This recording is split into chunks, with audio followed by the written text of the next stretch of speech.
Bonjour à tous, je suis très heureux de vous retrouver aujourd'hui pour une nouvelle vidéo consacrée cette fois aux fiches produits WooCommerce. Dans une vidéo précédente, nous avions traité des modèles Elementor qui permettaient de designer les listings de produits, donc les listes des produits qui sont à l'intérieur de catégories WooCommerce. Aujourd'hui, on va se concentrer uniquement sur la fiche produit, le design de cette fiche produit, quelque chose de très important pour le e-commerce et forcément pour vendre. Donc on va voir ça en plusieurs séquences, on va voir comment on peut créer et importer un nouveau design préconçu pour nos fiches produits. Ensuite on va voir les widgets qui sont disponibles qui vont nous permettre d'agrémenter cette fiche produit. Et pour finir on va voir aussi les conditions qu'on peut définir pour appliquer ce modèle à telle ou telle fiche produit. Dans la description vous retrouverez comme d'habitude un lien vers Elementor Pro, également le chapitrage. Et je vous mettrai aussi un lien vers l'autre vidéo qui parle des listings des produits WooCommerce. Je vous retrouve tout de suite pour la première séquence. Nous voilà déjà d'attaque pour la première séquence. Alors on avait vu la dernière fois qu'on avait designé ce listing de produits WooCommerce.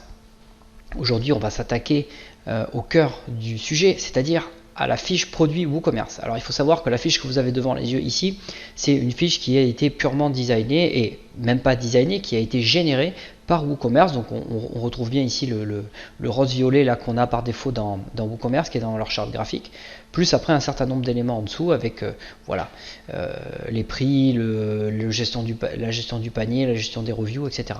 Voilà. Donc ça c'est une fiche produit WooCommerce classique. Alors nous ce qu'on va vouloir faire, c'est justement personnaliser cette fiche WooCommerce en utilisant les modèles Elementor, de la même manière que ce qu'on a fait jusqu'à présent pour le listing des produits. Alors, la première chose qu'on va faire, c'est qu'on va faire comme d'habitude, on va aller toujours pareil dans les modèles Elementor et on va aller ensuite sur Theme Builder ici. Voilà. Donc ça va nous ouvrir le Theme Builder. On retrouve les modèles qu'on avait fait précédemment. Hein. Donc on avait fait un modèle pour l'accueil de la boutique, on a un modèle pour l'entête et un modèle pour les listes de produits pour l'instant, mais on n'a aucun modèle pour les fiches produits. Voilà. Alors les modèles de fiches produits, c'est celui qui s'appelle Single Product, ici qu'on a sur la gauche. Donc on va en ajouter un ici. Normalement, dès que la fenêtre va s'ouvrir, voilà, Elementor va automatiquement nous filtrer en fait les modèles qui correspondent à des fiches produits ici. On le voit ici qu'on a une liste déroulante ici, qui s'appelle Single Product. Donc par défaut, il en a 4 ici. Donc on va en choisir un des 4 qui nous correspond le mieux. Alors les modèles, si vous voulez les consulter un peu plus, vous pouvez cliquer dessus pour les ouvrir, vous avez un peu plus de détails. Donc on voit que celui-là, il a une présentation assez classique en haut, hein, un petit peu ce qu'on a sur le modèle de WooCommerce, sauf qu'on a effectivement des éléments un peu personnalisés. Et en bas, on a sur 2 colonnes les produits liés et également les informations complémentaires comme la catégorie, la description et les notations. Voilà. Donc ça c'est le modèle par défaut. On en a d'autres après avec des présentations différentes. Donc on va prendre celui par défaut puis on va voir comment on peut l'appliquer justement déjà à nos modèles de produits et ensuite en définissant des conditions d'affichage, et puis on va voir après dans une deuxième séquence comment on peut le personnaliser. Alors on va insérer ce modèle, donc vous allez voir qu'Elementor va aller récupérer ce modèle, va l'insérer sur ma page et du coup va me donner accès effectivement à tous les éléments de la fiche produit Elementor. Alors il y a eu beaucoup d'améliorations en fait dans les dernières versions d'Elementor. À ce niveau-là, ils ont ajouté plein de blocs. On voit ici sur la gauche que si on clique sur les blocs disponibles, on en a pas mal, on les verra tout à l'heure dans la deuxième partie. Mais c'est aussi très intéressant parce que ça nous donne accès à beaucoup plus d'éléments et à la possibilité de faire des fiches produits qui soient beaucoup plus sympas et beaucoup plus attrayantes et personnalisées en fonction du type de produit que vous allez vendre, parce que c'est ça qui est la difficulté sur un e-commerce, c'est que en fait, la fonctionnalité e-commerce elle est généraliste, mais les produits qu'on vend sont très différents. Alors, ils peuvent avoir beaucoup de caractéristiques techniques ou pas du tout. On peut avoir une boutique avec 8000 produits ou avec un seul produit. Voilà, il y a énormément de choses à gérer. Et du coup, effectivement, on peut configurer tout ça sur la fiche produit Elementor en se basant sur un modèle, et on a quelque chose de très rapide et très joli au début, et après on peut aller beaucoup plus loin dans la personnalisation. Donc là on a inséré un modèle Elementor, voilà, qu'on vient de créer, mais pour l'instant on l'a pas enregistré, puis surtout on n'a pas dit où est-ce qu'on voulait appliquer ce modèle.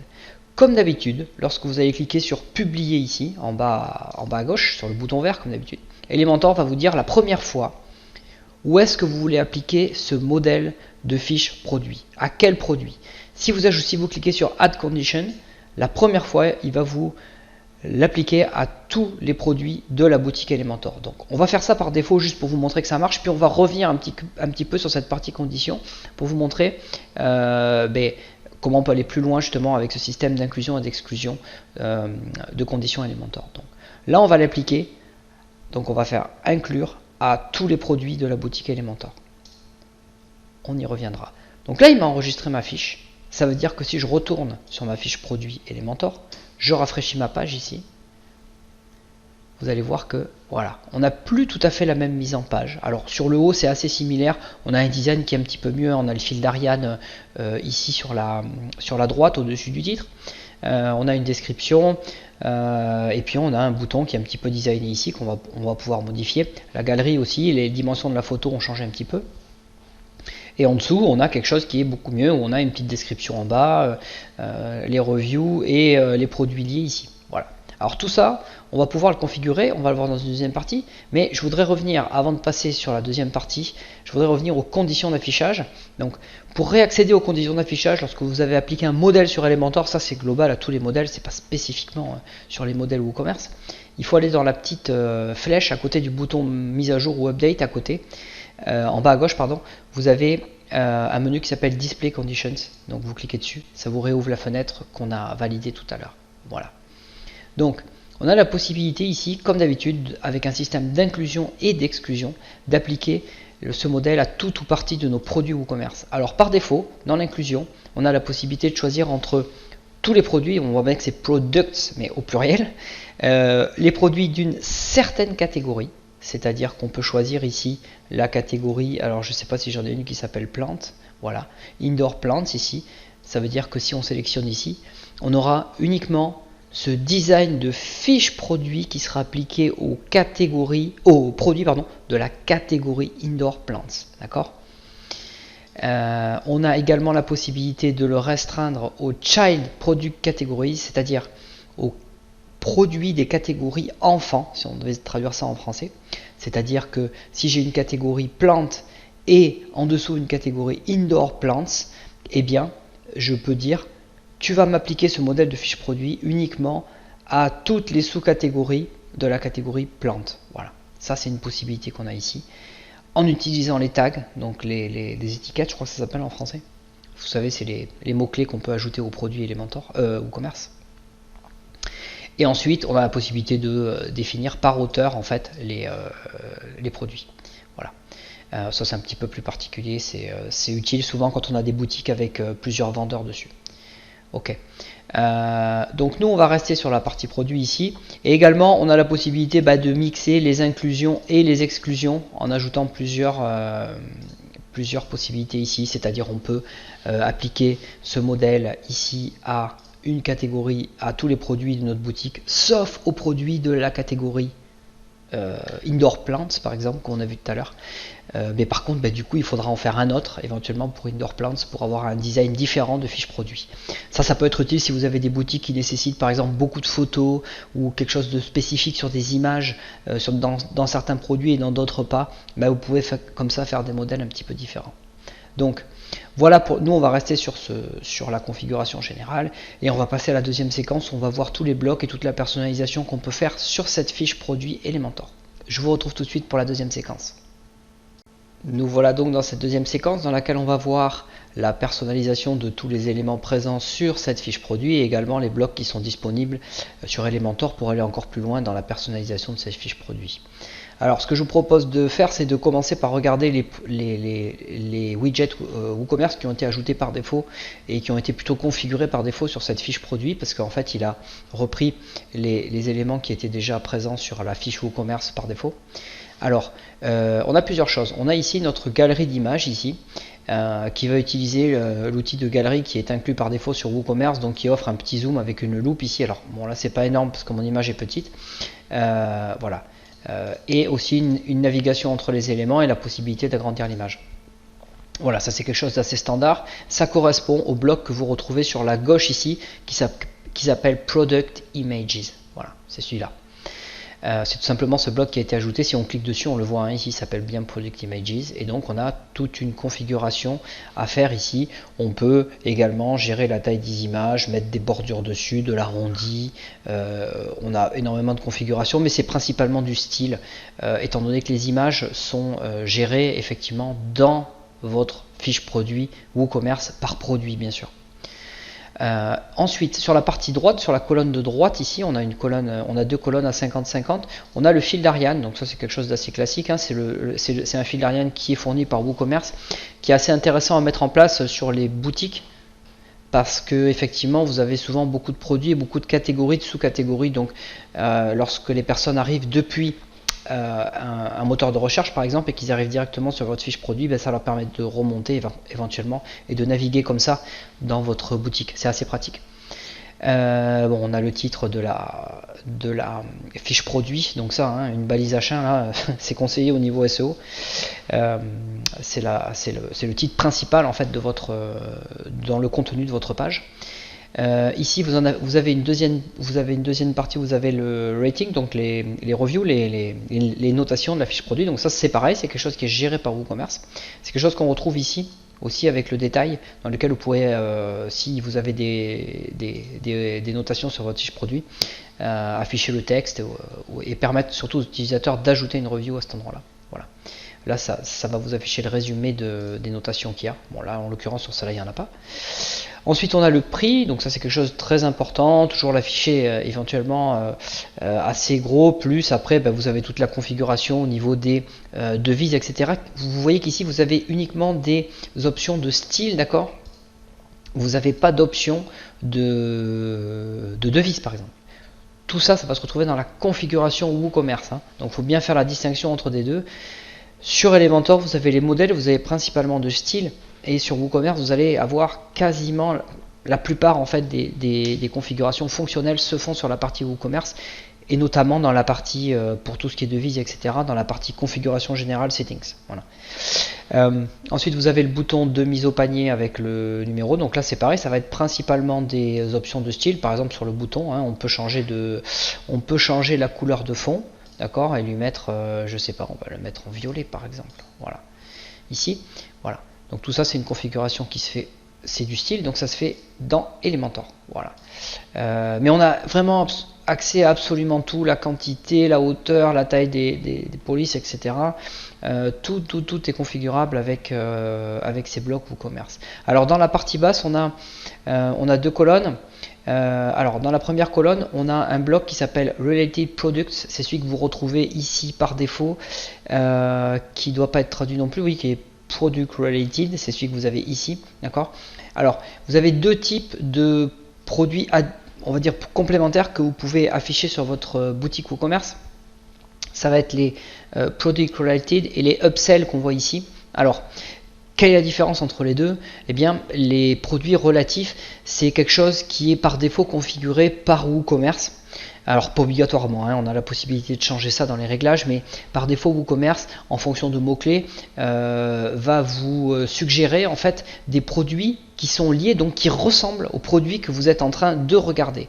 Par exemple, il se trouve qu'ici je regarde un outil de jardinage, et bien il me suggère d'autres outils de jardinage qui sont certainement dans la même catégorie et où on retrouve sûrement un ou deux mots-clés dans le titre ou dans la description. Voilà comment ça fonctionne. Ça, c'est les produits relatifs. Les produits upsell, c'est plutôt des produits complémentaires. C'est-à-dire que si par exemple on achète une plante, il peut nous suggérer effectivement d'acheter un sécateur pour la tailler, si c'est une plante qui a besoin d'être taillée. Voilà. Ça peut être ça un upsell, c'est plutôt lié à ça. Et les upsells, c'est plutôt à configurer à la main parce que c'est un petit peu compliqué pour WooCommerce de deviner quels produits sont liés. C'est comme quand vous achetez un produit sur une boutique, un jouet, il vous faut des piles, il vous suggère d'acheter des piles avec. Voilà, c'est un peu le même principe. Donc ça, c'est activé en dessous. Alors on voit que c'est pas affiché ici sur ma partie publique. Pourquoi? Tout simplement parce que pour ce produit, ou celui-ci plutôt, je n'ai pas défini de produit à positionner en upsell ici. Voilà. Et les produits relatifs, c'est fait automatiquement par WooCommerce. Voilà. On peut encore une fois définir tout le style, le nombre de produits qu'on veut afficher, etc. Le colonnage, on peut absolument tout configurer. Alors ici, les blocs qu'on a sur la droite, ça reprend le titre du produit ici, et ici ça reprend la catégorie de la du produit, pardon. Vous voyez qu'on a catégorie Plant Accessories, voilà. Ici c'est un bloc qu'on a aussi par défaut sur Elementor avec des tabs dans lesquels on va pouvoir afficher en l'occurrence des descriptions, reviews, et on peut ajouter comme ça d'autres tabs. Parfois quand on a des plugins additionnels dans notre boutique, ça vient ajouter des éléments ici. Voilà. Donc voilà pour ça, on a toute la configuration des layouts qui s'appliquent, bien sûr, des sections, des colonnages, tout ça, tout est configurable comme sur une page Elementor classique. Pour terminer sur cette vidéo, on va faire le tour des blocs qui sont disponibles et qui peuvent éventuellement venir agrémenter votre fiche produit en fonction des produits que vous avez sur votre boutique ou de ce que vous voulez afficher ou pas. Alors, on a WooCommerce Breadcrumbs. Donc ça, c'est le fil d'Ariane qu'on a vu ici. Il est actif déjà sur cette page. Voilà, donc ça permet de naviguer entre les produits et catégories de produits. Product Title, c'est le titre de ma fiche produit. Product Image, c'est ma galerie d'images. Product Price, donc c'est mon prix qu'on a ici aussi déjà utilisé. Add to Cart, c'est tout simplement ce bouton-là, ce bloc-là plutôt. Product Rating, donc c'est la notation, c'est celle qu'on a ici. Voilà. Product Stock, donc ça c'est le stock produit. Donc là on ne l'a pas sur notre fiche. Pourquoi? Parce qu'on n'a peut-être pas de gestion de stock sur cette fiche produit, mais c'est un bloc qu'on peut ajouter, comme ça il n'y a pas de problème. Si vous avez une gestion de stock, vous pouvez l'afficher. Ensuite, vous avez Product Meta, donc c'est les informations qui sont liées, des informations additionnelles en fait qui sont liées au produit, comme par exemple ici on avait la catégorie de produit. Ici on a la description courte et le product content, donc, et la description longue du produit. Alors la description courte, c'est un champ additionnel pareil qui n'est pas obligatoire dans les fiches produits, qui peut être renseigné parce qu'elle est utilisée parfois lorsque vous listez des produits. Vous pouvez afficher un petit texte d'introduction dans le listing des produits, ou alors afficher qu'un petit résumé du produit ici et afficher dans la description complète un texte un petit peu plus long. Ça c'est quelque chose qui est possible de faire sur WooCommerce. C'est pas utilisé tout le temps sur toutes les boutiques, mais ça existe. C'est pour ça qu'on a les deux, Short Description et Product Content. Voilà. Ensuite vous avez Product Data Tabs, c'est ce que vous retrouvez ici. Voilà, c'est le bloc que vous avez ici qui vous permet d'afficher des informations complémentaires sur le produit. Ensuite vous avez des informations additionnelles ici, voilà, donc ça c'est pareil, c'est un champ supplémentaire qu'on peut ajouter avec des informations supplémentaires sur le produit. Ça vous crée en fait un tableau. Alors ça c'est quelque chose qui est fait avec WooCommerce par défaut. Ça vous fait en fait un tableau avec des caractéristiques à l'intérieur. Parfois quand on a des descriptifs techniques à mettre sur un produit, ça peut être utile. Et ensuite on en a parlé, les deux autres c'est des produits qui sont liés, ou des produits upsell, donc pour améliorer des ventes qui sont souvent complémentaires en fait aux produits qu'on est en train d'acheter. Voilà. Après, donc ça c'est tous les blocs produits que vous retrouvez en haut sur Elementor, et ce que vous avez en dessous WooCommerce, donc ça on l'a déjà abordé dans les autres vidéos. C'est d'autres outils WooCommerce, mais qui sont pas forcément utiles sur la fiche produit, mais plutôt sur le site web en entier. C'est par exemple un petit bouton de carte qu'on a en haut, etc. On abordera ça dans d'autres vidéos plus spécifiques, dans laquelle on va configurer la mise au panier, etc. Voilà. Je vous retrouve tout de suite pour la partie conclusion. J'espère que cette petite vidéo consacrée à WooCommerce et surtout au design des fiches produits vous a plu et vous a permis d'améliorer les fiches produits de votre site ou du site de votre client. On se retrouvera dans des prochaines vidéos qui vont être également consacrées toujours à WooCommerce et également à Elementor. On va finir de voir en fait toute l'intégration qu'il y a entre les deux, et on va notamment voir par exemple tout ce qui est processus de gestion du compte, mise au panier, processus de paiement, etc. et voir comment on peut interagir pour avoir le contrôle un petit peu tout ça avec Elementor et avec les modèles Elementor. N'oubliez pas de souscrire à la chaîne pour être averti des nouvelles vidéos. Vous pouvez mettre un like, laissez-moi un commentaire aussi. Ça m'intéresse toujours de savoir ce que vous pensez des vidéos. Et également, n'oubliez pas que dans la description, vous avez un lien pour acheter Elementor si vous avez besoin d'Elementor Pro pour utiliser les modèles. Et je crois que c'est à peu près tout. On se retrouve très bientôt. Bonne semaine à vous.